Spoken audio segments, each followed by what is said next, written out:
Hello, nerdy romantics. Today's episode is about Wakanda Forever. The Black Panther sequel, Wakanda Forever, came out in the holiday season of last year. It is now on Disney Plus at this recording time, and we are going to talk about it, talk about how we feel about it, talk about some of the issues in it, and of course, talk about the story and nerd out a little bit about superheroes.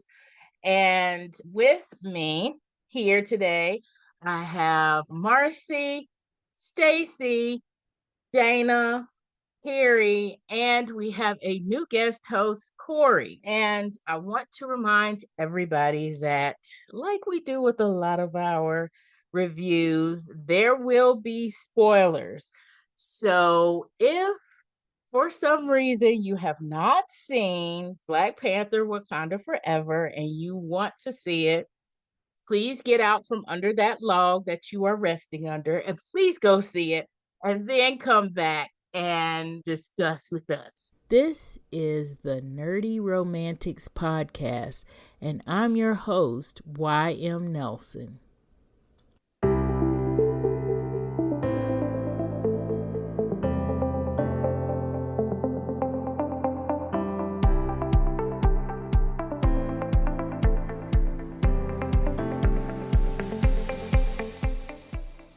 Okay, so Black Panther Wakanda Forever. When I saw the first Black Panther, I was just like in awe. I have described it as a life-changing experience for me. And I didn't have a podcast at the time.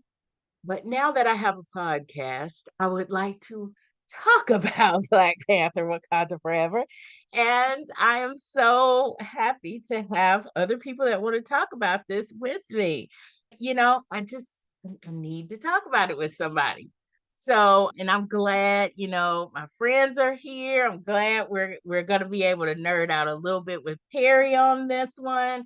And I'm just excited to talk about this. So first off, Corey, because you're new to our audience, you get the first round on these questions on our topics that we're going to talk about.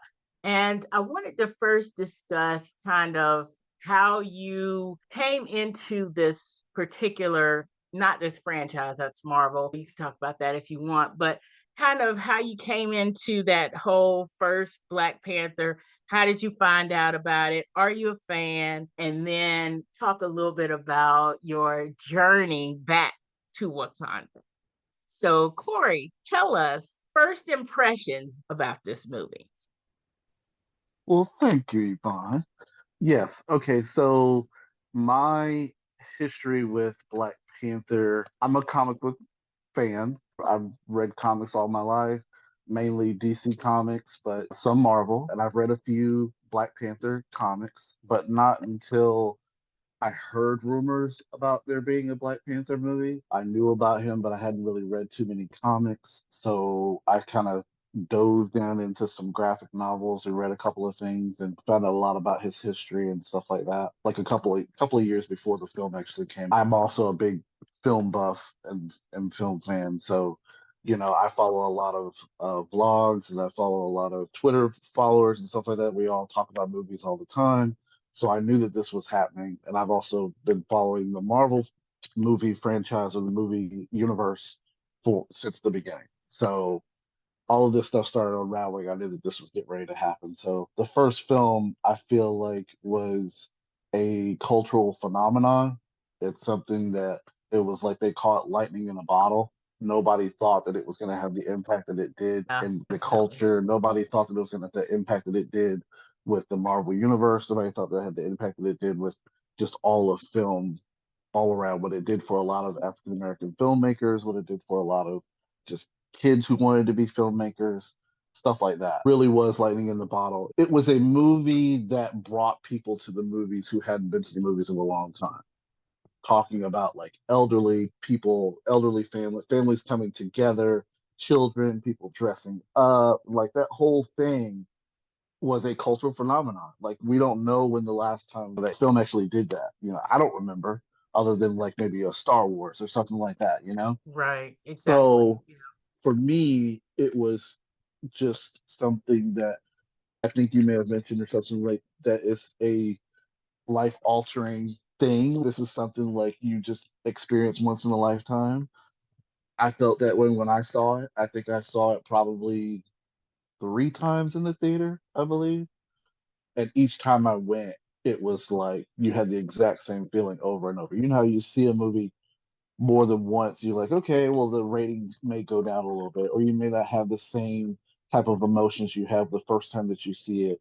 I felt that way every time that I saw it when I went to the theater. My parents Mhm. saw it. My parents don't go to the movies often at all.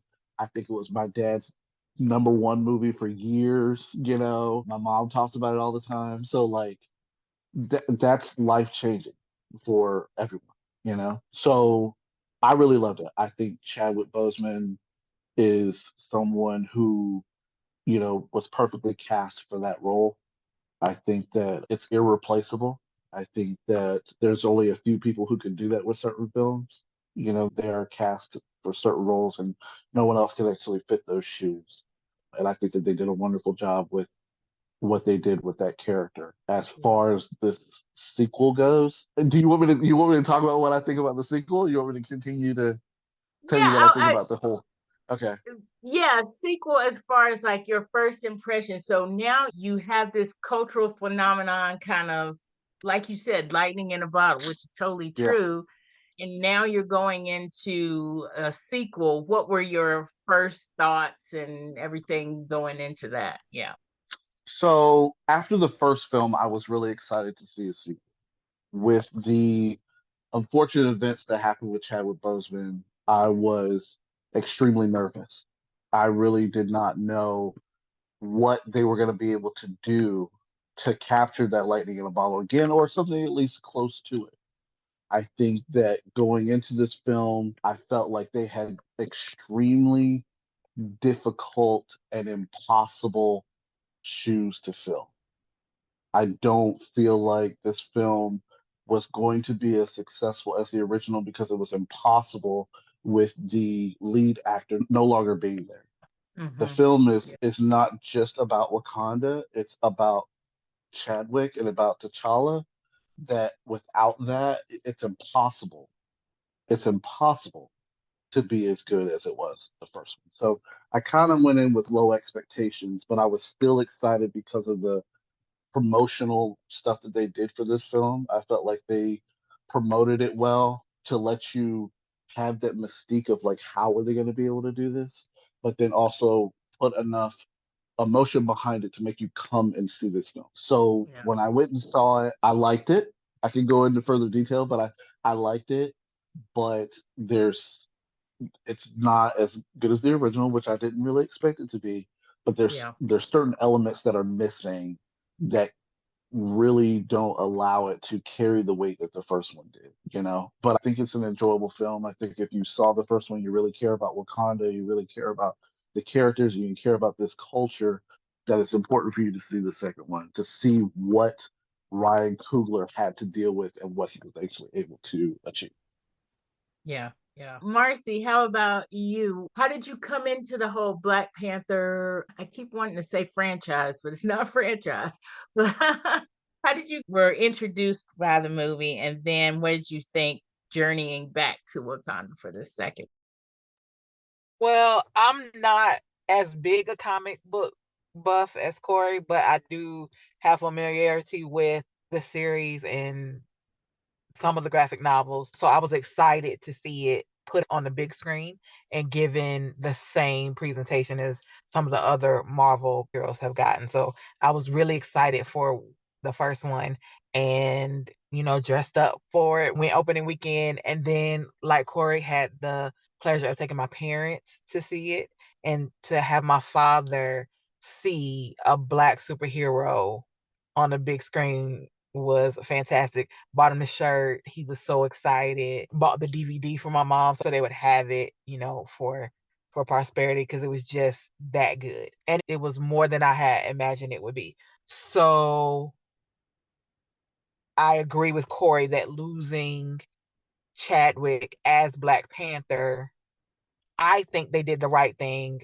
by in the way they handled that loss, because I do think that there was something about what we now understand about his passion for the first film and what it represented for the culture, and to see ourselves so positively displayed in such a large way, that I do think that he was truly a tough act to follow. And so I do think they were coming into the movie at kind of a deficit, just because it was such a hard act to follow with him not being part of it. But I think the way that they honored him was beautiful. And then I was interested to see where the story was going to go, and to see where else they could take us, understanding that in the graphic novels a lot of things have happened and there was more than one Black Panther. So I think they were trying to be true to the storylines that were possible as well. So it was interesting to see that dynamic in the new version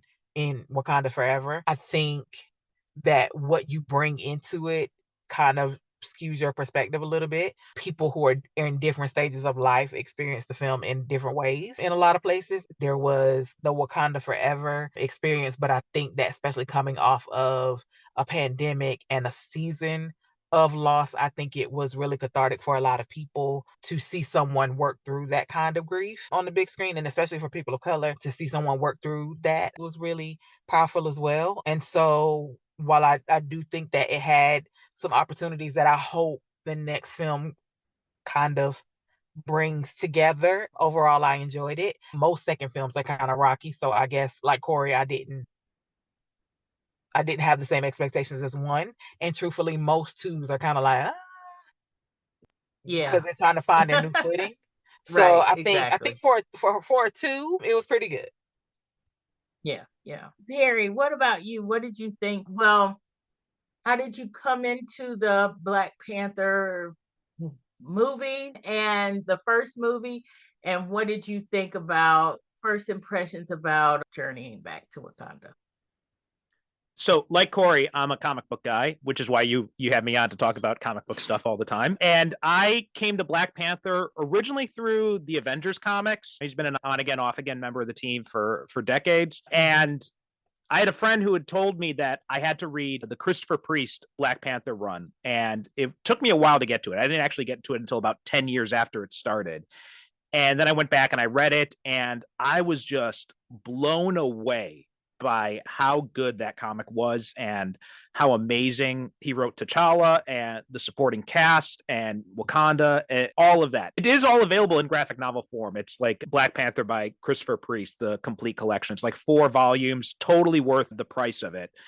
So that was my introduction to Black Panther, and I love that run so much. I went back later to read the Don McGregor stuff, which influenced the first movie.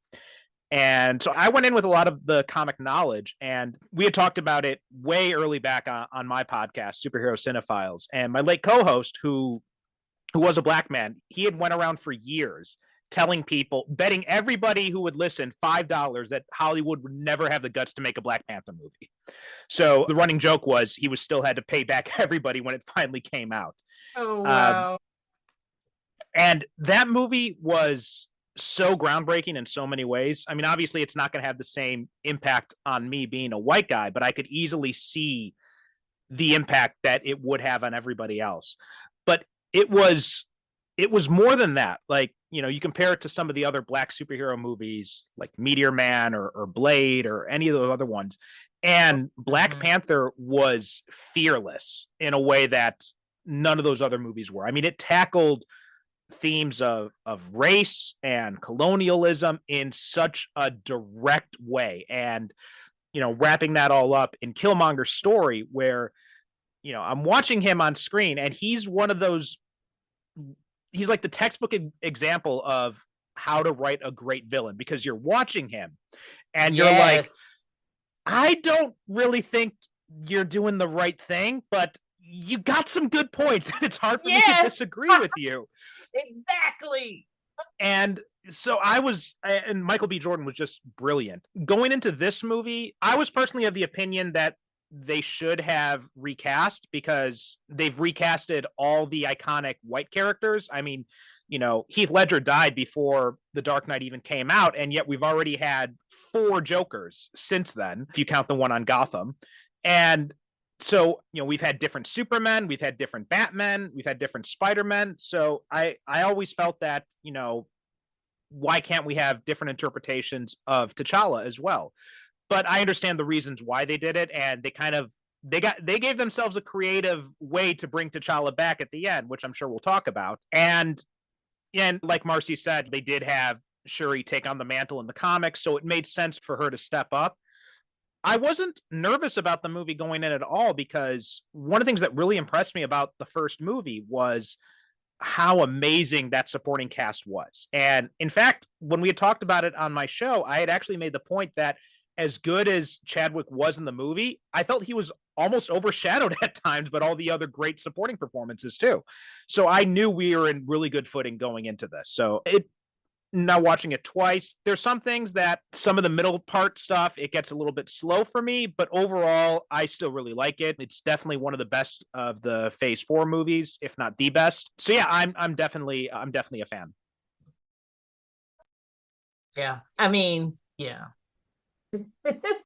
There's nothing else to say. It's just, yeah. Staci, what about you?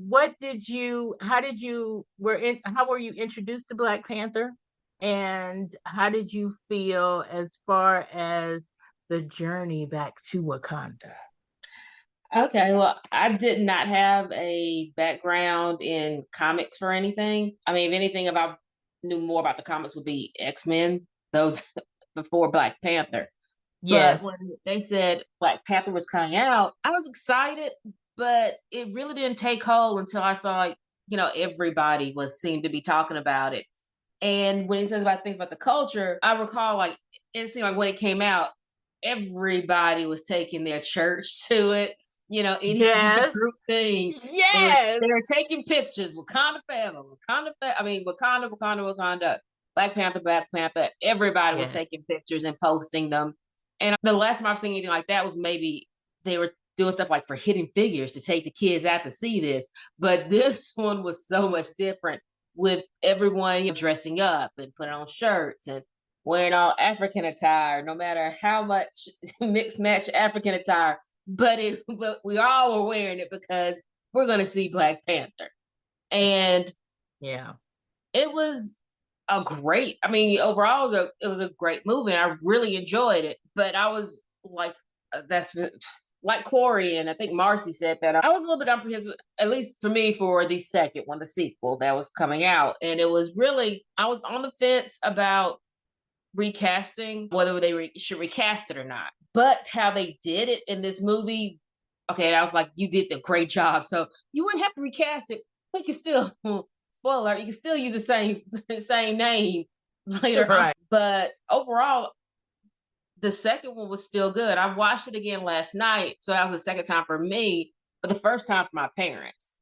And I think overall, if everyone knows my mom, she sat through the whole thing. So hey, you can tell right there, that's a good movie. That is a good movie. If you knew her mom, yes.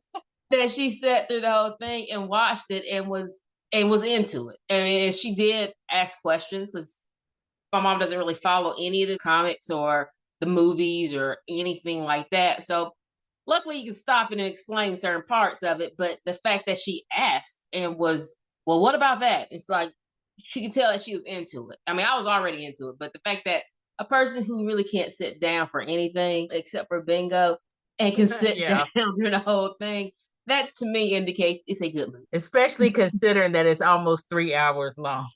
Yeah, and I really didn't realize how long it was. Even the second time, we were stopping it periodically so I can explain certain things. And I was like, oh my gosh, it was really 3 hours. It moved. It was very fast paced. But how they did the first one, I mean, again, with the hero villain, and that, is he really a villain? Right. Exactly. Like he has some good points. And I'm gonna be honest, when we saw Wakanda Forever, I saw that the villain in the second one had some very good points. And I was, for a while there, when he said we can, I guess spoiler alert, we said we can burn this down. I was like, burn it all down, just burn it all. And I'm like, technically speaking, you would be the one being burned, but hey, I'm for you. So I really did enjoy the first one. And by Chadwick Boseman did such a great job in the first one that's why I was unsure about we recasting him. But like I said, it was just the other actors in the movie. I mean, his mother, Angela Bassett's character. I mean, every time she spoke, I was like, Queen Mother. She just really commanded every scene she was in. And really, the whole cast, they were so good that I'm not saying you don't miss him, because you do miss him. But at the same time, they were such good characters, such good forces of nature on the screen, that it wasn't as big a gap as I thought it would be. Mm-hmm. Yeah. So overall, like the whole Black Panther, I wasn't really into it. I mean, when it comes to the Marvel, I've watched some of it, but some of it's like, I'll watch it because it's another one, but they have never been really something like, oh, I've got to see this. I know it's going to be a good movie. Let me change it. I assume it's going to be a good movie in most cases, but that was the only one that I really wanted to really catch. And then that's the one whose sequel, like when it said they was going to come out, I was like, yeah, I do kind of want to see it, but still apprehensive. Yeah. Yeah. Dana, what about you? How did you first find out about Black Panther, and how did you feel going into that first Black Panther? And now, what were your first impressions when you journeyed back to Wakanda? Okay, so first, I just want to preface this by saying I'm not a comic book person. The only graphic novels I've ever read, The Walking Dead. And I really just go to the movies for pure entertainment, to get me out of the real world, to laugh, to, get scared, rarely to cry. That's not my thing or whatever. So this is coming from somebody who's not going to have all that language. Some of the people who are a little bit more, I guess, deep in this. So I say all that to say that the only reason I came into the whole Marvel thing is really because Corey was watching these movies and I've watched some of them. I haven't even finished all of the Avenger movies. I still have some of those. And then all the spinoffs, most of them I haven't seen. So that kind of tells you where my mindset is. So the thing with the whole Black Panther, I didn't know anything about the Black Panther, but as a Black person, you knew the movie was coming. It was all the talk. So it was one of those things that, I didn't know anything about him, but I knew that this movie was coming and what it represented. And so I knew that I wanted to go and see it. And so as much as we talk about, hey, we heard the movie was supposed to be good, we wanted to see it, and we want to support as Black people, because that's what we do. We try to support each other. The flip side to that is we support each other because we know stuff like this happens once in a blue moon, sad as it is in the 21st century, and that if we don't go support it, it won't happen again. So while we could make a movie like this and it flop, if it's about non-Black people or people of color, we may continue to make more. I mean, there's some movies I'm like, I can't believe there's a second one, but they got another chance. Exactly. Whereas I think for a studio to put this kind of money behind a movie that really is centering around people of color, we knew that we have to support it. Even if I went in that movie and didn't like it, I'm still going to go and spend my dollars to go see it, to show people, hey, this is worth investing in, because people will go and see it. So that's kind of how I got into it. And then, of course, seeing all the people dressing up, that was just total fun, right? Just seeing all the people in their gear stuff. It was, and it kind of reminded me of Someone Coming to America and some stuff like that, but I'll talk about that later. So the first movie for me was, I got the same feeling that I got when I saw Avatar for the first time. This is a movie that I was just like, wow. The cinematography, the things I was seeing are things that I was not used to seeing. Amazing. And I was just blown away. I wanted to live. That movie could have just been like a Discovery Channel, let's visit Wakanda movie with no villain, nothing. I wouldn't have cared. I just wanted to stay in Wakanda, because I was like, what is this place? How do you do what you do?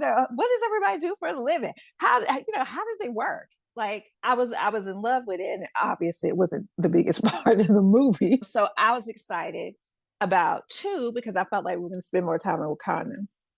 Then, of course, Chadwick Boseman passed away, and here's where I kind of, again, I know there's some comic background to who's next and all this other stuff.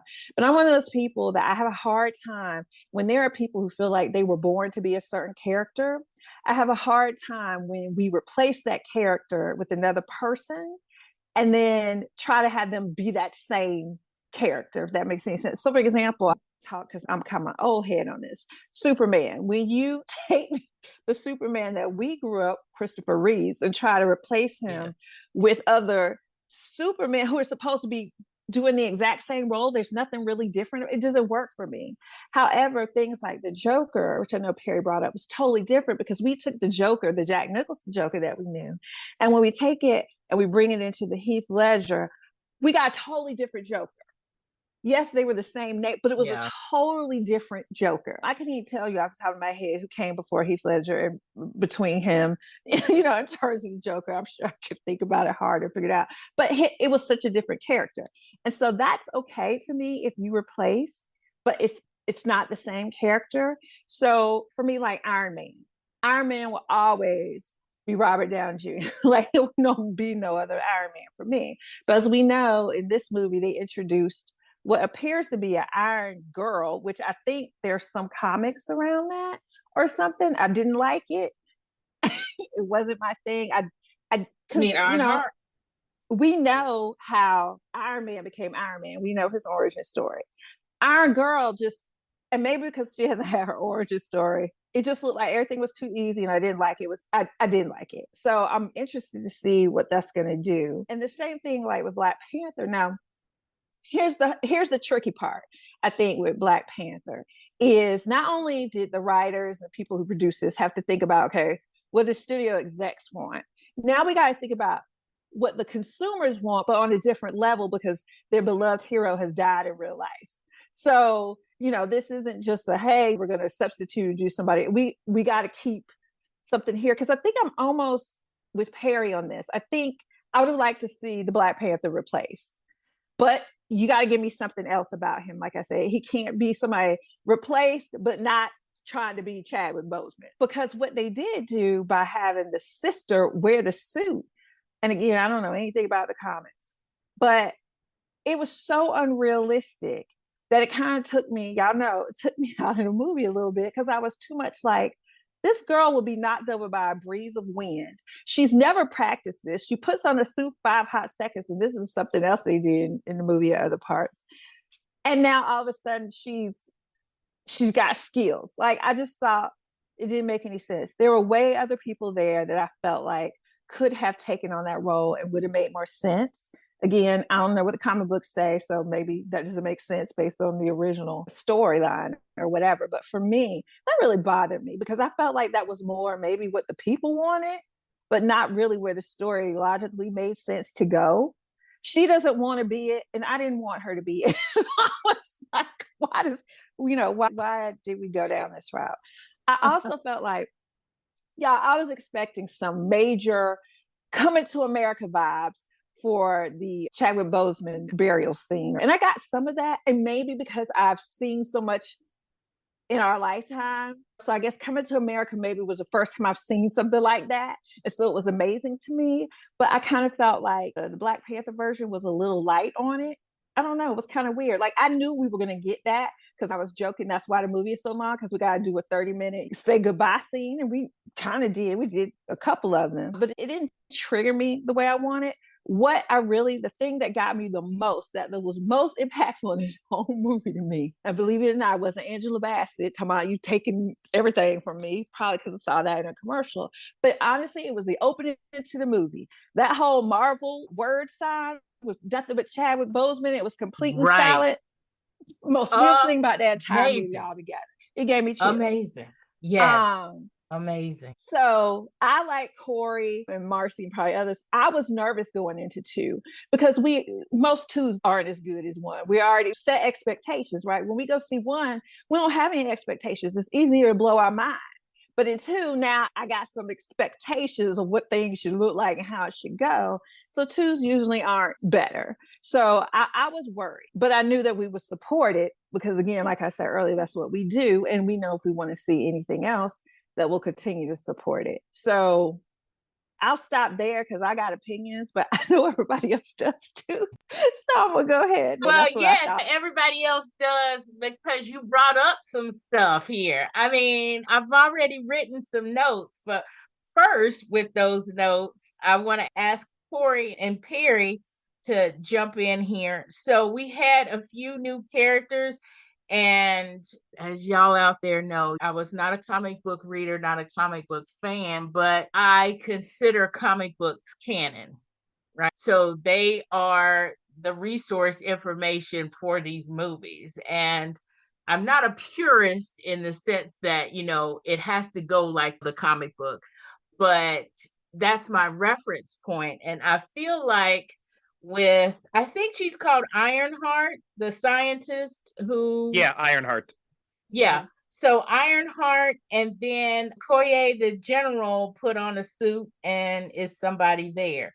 So is that comic book anything, or did they do this for this movie, or is this more MCU driven now that, yeah. So Midnight Angel is a real character too, right? Okoye? Yeah, she takes on that identity in I think it's the Ta-Nehisi Coates run, I believe. Oh, okay, that one. And there's a deleted scene that I saw on YouTube that helps explain that a little bit better when she has her final conversation with Shuri. That didn't make it into the movie, but I do think that there were some gaps for non-comic booky people, that people were just showing up and with no introduction. So I do agree with Dana on that part, that unless you had any kind of context, you were like, who this people? And why is her suit different? And yeah, I feel like some of the deleted scenes should have been post-credit scenes or something, so that we could have gotten some more context. Yeah, especially considering that, who has a Blu-ray player anymore? I still do, but I do. I got 4 of them. There you go. Yeah.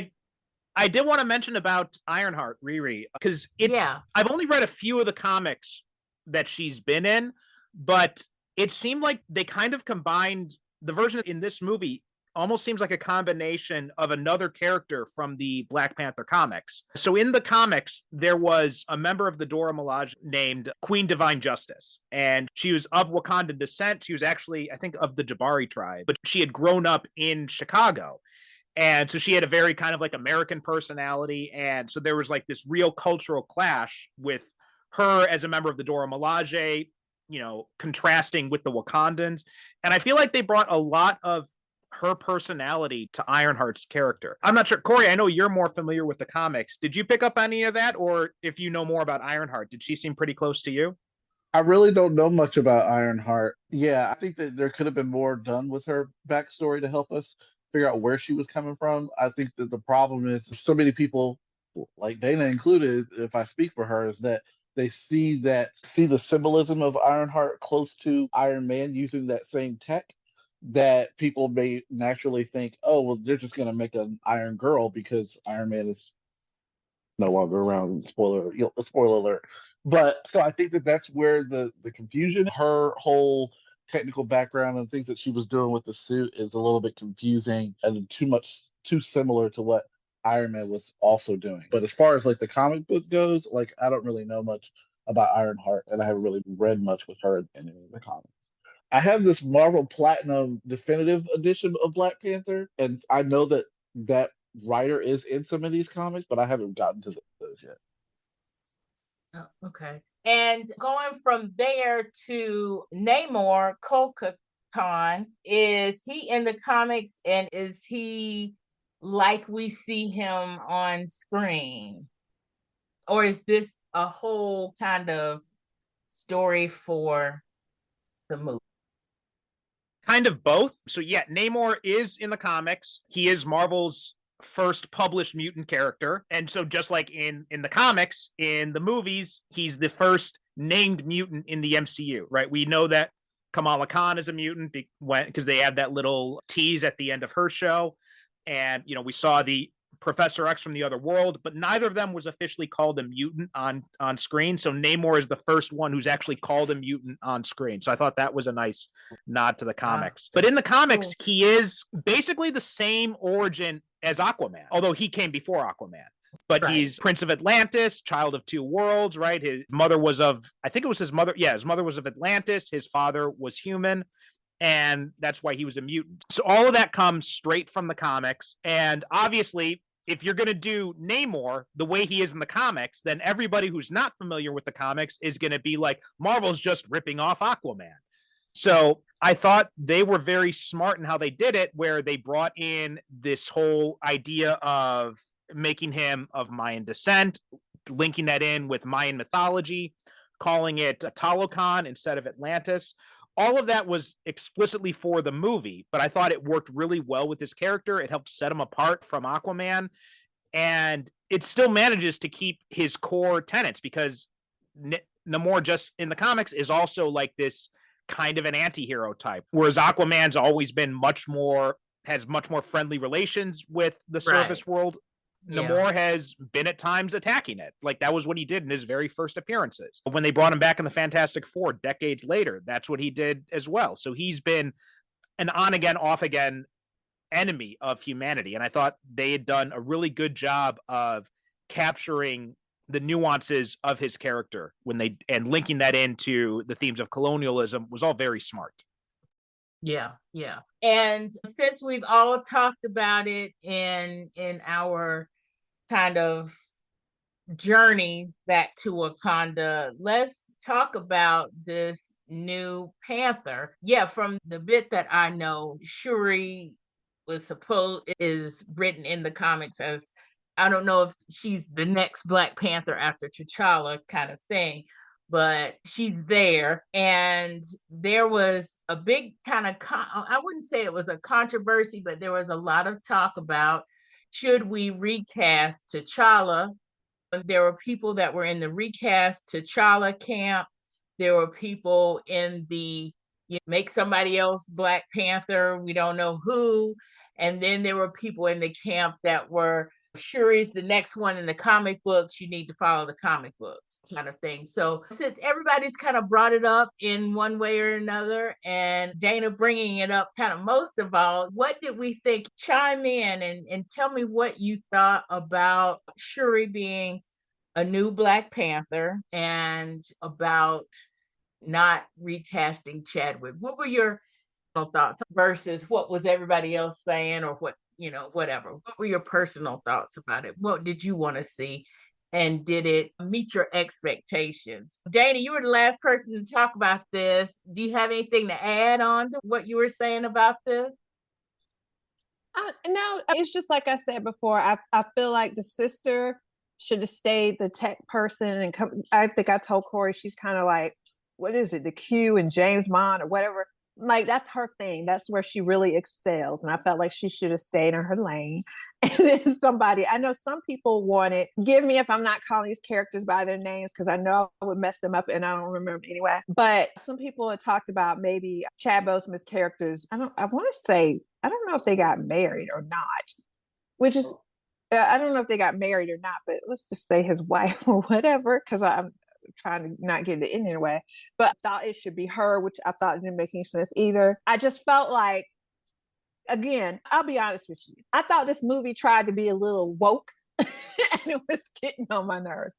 This movie was so girl power, girl, that I was just like, I had enough. Between the girl Iron Man and now we're gonna have the girl Black Panther. I was like, what are we doing? Are we trying? We're making a good movie. That's what we're doing. We're what? Okay, Staci. She said we're making a good movie. That's what we're doing. Maybe. I mean, perhaps. But I felt like, I'll tell you, me watching, I felt like it was being thrown down my throat a little bit. Again, why would you pick her? There were other women that were much stronger and who were actually warriors that you could have picked. Like, I don't know. I felt like it was like, women in STEM. But I think you also gotta look at it from the perspective of legacy. Exactly. Why not her? If because that's she your would familiar not have been birthright, good at then Legacy why not her? Good at it. And I think legacy doesn't make a warrior, though. It's like, I'm gonna be honest. If y'all had to pick who was gonna go fight for you, you would not have picked her. because it didn't make any sense. And so that's what I'm saying, is that kind of stuff bothers me, because why did you make that choice? And it can't just, legacy to me can't just be enough, because I thought, like, and y'all can tell me I'm It wrong. wasn't enough. I mean, there was legacy, there was the heart and the willingness to do it. She And there didn't was, have let's be that. She honest. didn't She want did to do not it, want though. to do it. She didn't want to. Well, I mean, she didn't I want didn't to, say but I want. get it. I said willing. I didn't say want. They're two different things. No, a lot of she times. wasn't. She didn't even show up sometimes. I don't think she. And to me, again, here, you want somebody to represent you, to be a warrior, to fight for you and stand for you. I mean, whatever. We can make it dumb down as the president of your country who doesn't want to be there. Like, why would I?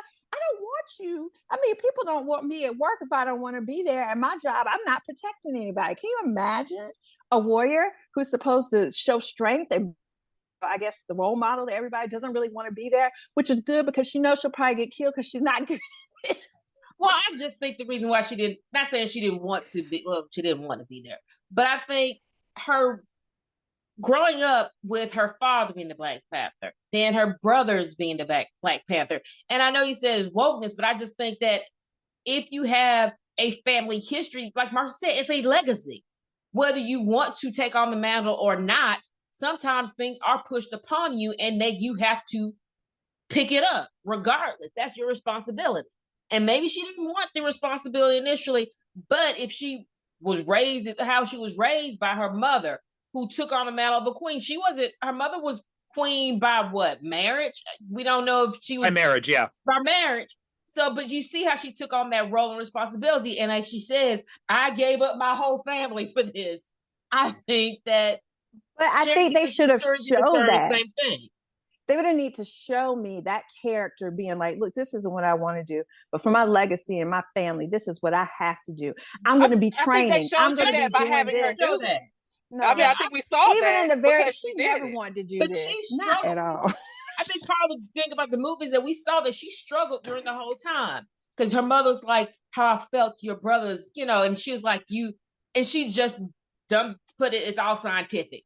She struggled that spiritual aspect versus that science aspect. And I think we saw that during the whole film of her struggling with her emotions and what her responsibilities were or should be. I think we saw that throughout the whole movie. And I think that's what made her compelling as the Black Panther, because it wasn't a mantle she wanted to take, but how many people really want to take on that responsibility? How hard that would be. We saw that. Well, no, there were obviously people who did want to.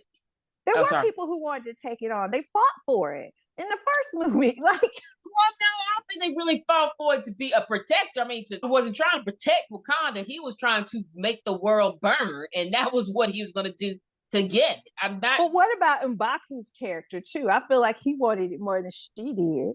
Like, well, I don't know. I don't think that's true. I think he wanted to lead his people, but I don't think he wanted to be Black Panther. And spoiler alert that it is. I think that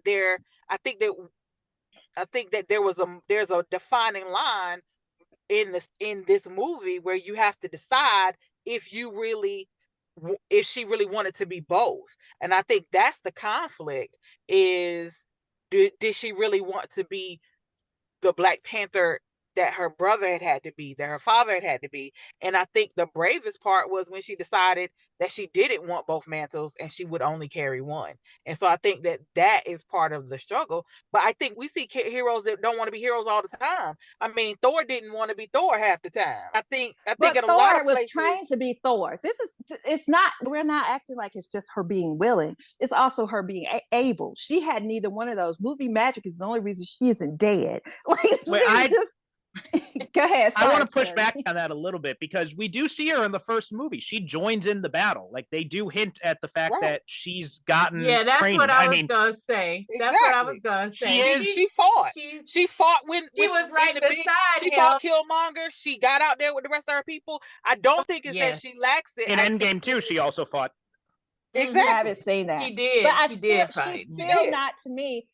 To me, that makes her maybe a warrior to stand there and be one of the soldiers, not captain. Like, she just, to be Black Panther? Are you joking me? And did you not see her? And she wasn't even, oh God. No part of that worked for me. Like, I was upset because I feel like they did that because people just thought I guess the whole legacy thing. Oh, that's what should happen. But I just thought it really wasn't realistic. Here you are fighting against somebody who has, I don't know if you want to call them supernatural, magical power, whatever. This is just a regular person who's strong. And I felt like what she could have done is I would have preferred her. I know she worked on the suit and did all that other stuff. That's her area of expertise. I don't like when we're trying to make people something they're not. And then on top of it, I'm not really getting from the character that is what they wanted to do. It felt forced. And if y'all don't feel like it felt forced, then we just watch different movies. Because it totally felt forced. I think we did, because I thought that was, for me, that was her whole character journey. I mean, T'Challa was, in the first movie, T'Challa was someone who was very much between these two worlds, right? One of the big themes in the first movie was this idea about modernization versus tradition. And T'Challa is someone who is very respectful of tradition, but also understands the need to modernize. Whereas Shuri is someone who is very much got her eye on the future. So she, and especially after losing her brother, she had almost completely rejected tradition as a result of that. And she kept trying to move forward, to push forward, to find new ways of doing things. And when that didn't work, when her mother gets killed and her brother gets killed, and now she realizes that she has to find a different way. And as far as the abilities, I mean, she's got the magic herb. It does more than just make her stronger than a normal person. It is superhuman strength. It is the Wakandan equivalent of the super soldier serum.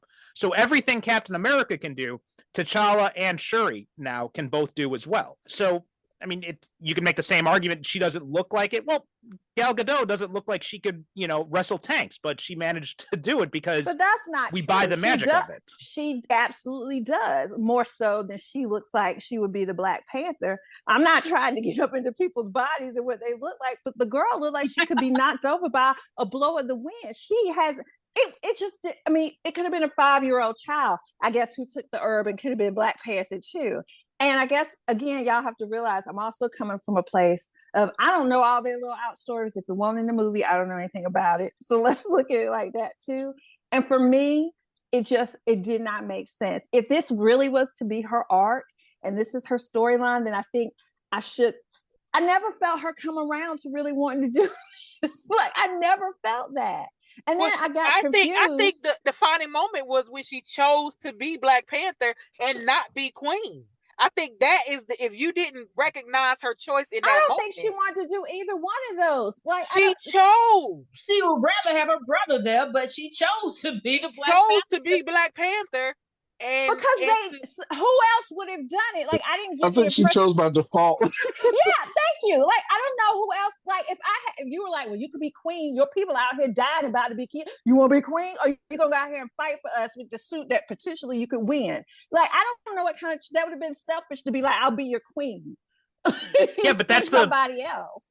That's the burden of heroism. In many hero stories, the hero does not choose to be a hero. They have that responsibility forced on them, and they have to choose to either do the right thing or abandon it completely. I mean, it's the classic hero story. It happens with Luke Skywalker, it happens with Spider-Man, happens with Superman. It's something that is forced upon them, and they have to choose if they're going to accept it or reject it. And I think it's the same thing with Shuri. Yes, it's forced on her. Yes, it's something that she doesn't want to do, but she does it because she knows that's her responsibility. And I guess for me, I just, that being her character, because I totally agree with what you said, it just didn't work for me. Like, I think because I guess I felt like with Chadwick Boseman's character, he was the Black Panther. He, I know it took time for him to get to that place, but I felt like he knew that's where he wanted to be, Yeah, but at the same time, he had time to decide that even though I'm not debating any of that. I'm just telling you that I didn't. Her character just didn't work for me. It was, but it's that time that got him right to be in that position. I felt like, again, so many people wanted her to be the Black Panther. I just felt like that was a people decision, not, to me, not one that really made sense for the story. It just didn't work. Like, and speaking of time, we barely got to know her in the first movie. All I know is she's good at doing electronics and stuff like that. And then it seems like she's curing, let's say, cancer. I don't know what she was doing with all the molecules and all that other stuff. And so that's where I see her as, and I see her being great at that. Now let's say she steps away to do Black Panther. Now what? What happens to all of that stuff? Like, I just felt like, I guess to your point, Marcie, it was too rushed. Had there been more time for her to get there, maybe I could have bought it, but it was entirely too rushed. It was so too rushed for me. So I didn't feel her character doing that. But I mean, again, And I think to piggyback on what you're saying, Dana, is, and I feel like the time that would have been there would have been the time that they dedicated to Namor's origin and to that culture. All that time is the time that they probably would have spent with her building up to be the Black Panther. But just to piggyback on what you're saying, I agree with you. Is that I felt like for me, it didn't work either. I felt like with the writing, the way that the film was going, even though this is not legacy, and even though this is not how the character was built in the comics, they wrote it for Okoye to be the Black Panther, to be honest with you. That's how I took the film because you have Okoye there, they strip her of her rank. She is basically, abandoned from Wakanda. I felt like, okay, now what do we do? She's a soldier. She's been there with Chadwick this whole time. She's been there with T'Challa fighting all these battles. Naturally, give it to her and have her be the next Black Panther? Why does it have to stay with the legacy of the family? And then you have Shuri become the queen. Like that's how I felt that they were writing the film. That's how it played out for me. And so when it didn't happen that way, I personally was Yeah. a little bit disappointed Yeah. because I was like, Okoye kind of had a, she kind of had a, you can disagree with me on this, but she kind of had like a Wolverine kind of feel. Like she yes, was gonna come up and yeah, yeah. right. And so it I just felt like that was gonna happen, but it didn't happen. So I don't right. know if So I if you thought that all that was going to happen, and I don't know if it was intentional, but I do feel like they left Okoye very unfinished. Like I said, some of the stuff that yeah, didn't make it into the right. movie, I feel like should have been. I don't know that I saw her as Black Panther at any time during the movie, but I do feel like her Well, story was you very don't much feel like unfinished. it you don't feel like it until after that happens. You don't feel like it until after that rank is taken away from her and her power is taken away from her. And because of the relationship that they built between the two of them in the first film and all the things that she did in the yes, beginning of this film, it just felt like naturally that's what was going to happen. If you go back and you watch it again and you pay attention to the dialogue, you pay attention to the writing mm-hmm, of what they were doing, you will see that that's what was going to happen in the third act. And so when it yeah, doesn't, that payoff wasn't there for me. I was kind of like what Dana was saying. It was like this isn't fitting for Shuri to just fit into that role. I'm kind of annoyed with the fact that, you know, I think it's a weird situation that producers and directors have of comic book movies is that they have a responsibility to take these characters and keep them with the legacy that comic book fans know, right? Because they're the ones who are more than likely going to go see these films are the people who have read these comics, have studied these comics, have appreciated these comics for years and years and years and years and years, right? So they have a yeah. responsibility They're the to, core audience. They're the they're the ones core you audience. know that's So gonna be there. Yeah, exactly, exactly. So you start there and then you bring the other people in. So it's a weird thing when you have to play with do I stay the course of what's written in the comics or do I try and do something a little bit different but hopefully satisfy both audiences, satisfy the comic book fans, satisfy the casual fans. I feel like they wrote Okoye's character and all the supporting cast well enough that they could have made some changes without upsetting the core audience. And then also accepting the fact that this is something new, this is something different, and everybody will still be happy. Because if Okoye's character was not as strong as she was in the first film, or in this beginning of this second film, then them writing them in her to be the next Black Panther would not have worked. But because they established that and they did that, they totally could have went that route, right? And then it leads others to believe that anybody can be the Black Panther. You don't have to be legacy to be Black Panther. It's just like anything else. If you see someone who is a hero and you live up to that hero, it's like anything else. It's like somebody being on screen and you see there was talks about a black Superman. Okay, if they made Michael B. Jordan the Black Superman, which was what was talked about for years, and they do that film, and he does a really great job. Don't you know that there'll be little small black boys, little small black girls? They'll go, "Oh, I could be a Superman too because he looks just like me," and he's just as strong as Christopher Reeve's Black Man, Superman or whatever. It's the same thing. You put a Okoye in that role. You say, "Hey, you don't have to be part of this family. You don't have to be this legacy, but as long as you care about Wakanda." And as long as you're strong, and as long as you have faith in this, and da da da da, you can be Black Panther too. See what I'm saying? So that's how I took it. So I was a little bit disappointed with Sherry being Black Panther, but it is what it is. I mean, I don't know if they're going to continue to do that moving forward because of what we see at the end, but that's just my opinion. So first off, the Black Superman is still in development. Ta-Nehisi Coates recently confirmed that he is still writing it. Thank you very much. It's going to be one of the, because James Gunn is doing two different types of things, right? They're doing the regular DC Universe movies, but then they're going to have Elseworlds things, which are not in continuity. So the Batman stuff is still going forward. The Joker movies are still going forward, and Black Superman is still going forward. So we're still going to get that. So that is definitely going to happen. Whether or not it's Michael B. Jordan, I don't know, but there is still a Black Superman movie in development. Ta-Nehisi Coates is writing it. So that's happening. Now, if you had asked me before this movie, who do you think should take up Black Panther? I would agree with you. Even though Shuri was in the comics, I would say that Okoye or M'Baku would have been better choices. But after seeing this movie, and especially having that core conflict between Shuri and Namor, I think if you don't have that final battle between them, as much as I get what you're saying about Okoye, I think you lose something with that if that final battle is not between Shuri and Namor. Staci, you have your mic open and you've had it open for a while. Did we miss what you wanted to say? Because I know Dana was talking about you and Dana were talking about it, but did we miss something that you were going to contribute to this? We did, and now I've forgotten it. So okay. Great. I'm sorry, but I know when you first had your mic open, Dana was talking about the woke part, and I wanted to kind of chime in there. As far as the woke part, or the having women everywhere kind of thing, I did not feel that here as much as I felt it when they had that scene that could have been deleted from, was that Endgame? Where all the women superheroes or whatever were fighting. Yes. Yeah, and even Pepper Potts showed up for the first time in forever long. Yes. Exactly. Now that was a scene.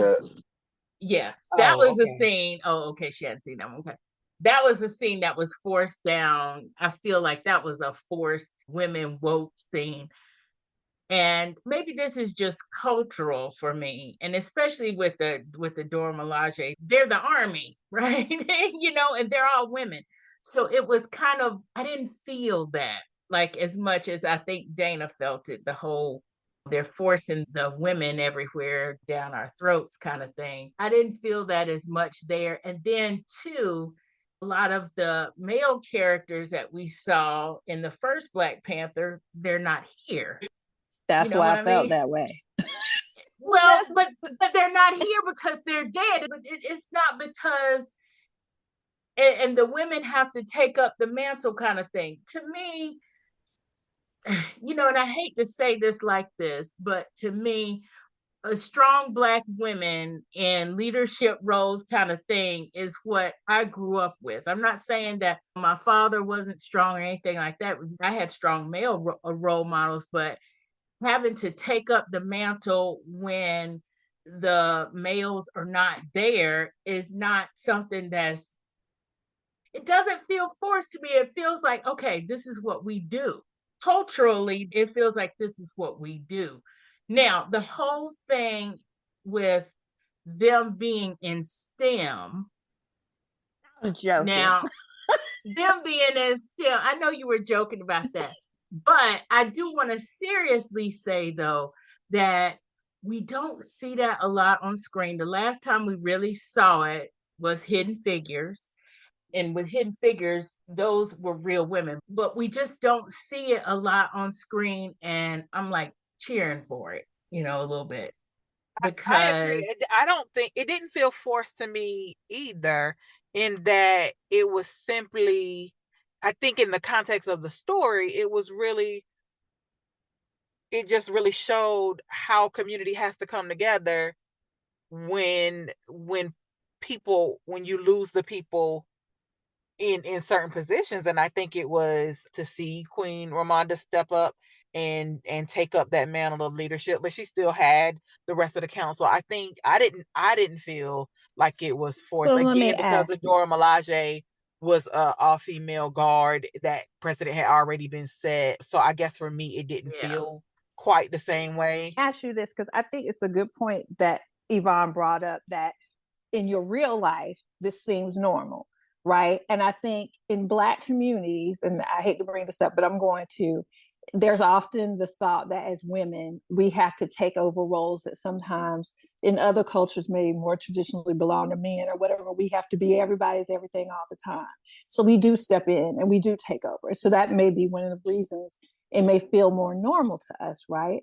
So the ideal of me thinking, hey, we can build this world where that, I'll call it a stereotype, I don't know how y'all feel with this stereotype or not, but doesn't have to be what it is in real life.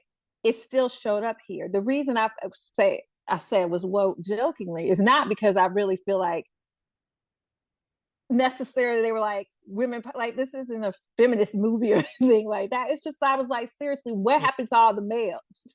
Like Right. they're, But I other than the bad guy, supposedly, whatever, I felt like everybody was gone. And then M'Bako's role, whatever, he was seriously, I felt like he was there for jokes and laughter. Like I felt like he was so downplayed. I was just like, oh, okay. And I just felt like it was a lot of women, and it wasn't, so that community, I felt like it was women. And I don't feel like that's what. But I think you also got to realize that women are what is left after war. Women are what is left after. Yeah, but that's not that wasn't the case, I feel like, here. So, but the context, but you forget that the context of the universe, of the Marvel universe, is that yes, T'Challa is gone, but they've also, that's coming off the heels of all of the devastation of the snap, Killmonger, and all of that. Yeah, but you can't. Yeah, but you can't do that if people haven't seen those other films. Okay, and then explain the ending. But again, then not my fault. Not my fault. You didn't watch them in order, and that this is one of those things. What do you mean, watch it in order? No, just not watch it at all. I watched it in order. It's not my fault. You watched other movies that had nothing to do with this particular one. The other movies weren't Black Panther. You may have picked up other stuff. Again, no, but even in Black Panther, they had Marcie, all we're of not that here war. to discuss the Marvel cinematic, all the movies. We're talking about this particular movie. If it can't hold its own, and you're telling me, oh, I need to have watched 15 other movies to get it. I'm saying even if you only watch the original Black Panther, there was a war at the end where Killmonger was killed, but there were lots of lives lost on the field, and the majority. But there are lots of men left too. But the women were The women were the fighters. So not for every tribe though. That shouldn't have not been for every tribe. But every tribe was not women. The Dora Milaje were women, but the Border tribe was not women. Here's the thing, Marcie. I don't think anybody thinks that the reason there were just women in this movie is because all the men were dead. I don't think that's anything anybody was trying to. I just said I noticed, and I did, and we all did, because there were only women there. I was just like, what happened to all the guys? And then if I am trying to be feministy or whatever, then why at the end did we have to go back to a guy? Like, couldn't that be his daughter? Like, I don't know. I just felt some kind of weird about it. I was just, and again, I'm sure y'all didn't notice everything. We all go to the movies, and kind of like Yvonne said, where we are in the world and what's going on. But in the world we live in, everybody's so PC. Talk about this and that. Everybody, sometimes I feel like it's being forced down our throats. And I just thought wow, I didn't feel this way in the first movie. And yes, we still had a lot. It was very women centric. We still had the queen, matriarch, whatever. But somehow in this second movie, the only two guys that I can even remember from it, one was a villain and the other one was, like I said, was barely there. It just felt weird. OMG, that was a heated discussion. You have to stay tuned for part 2 of Wakanda Forever. And while you're waiting, check out my website at nerdyromanticspodcast.com. And while you're there, sign up for our newsletter, which will give you all the show notes of our episodes right in your inbox. Thank you for listening.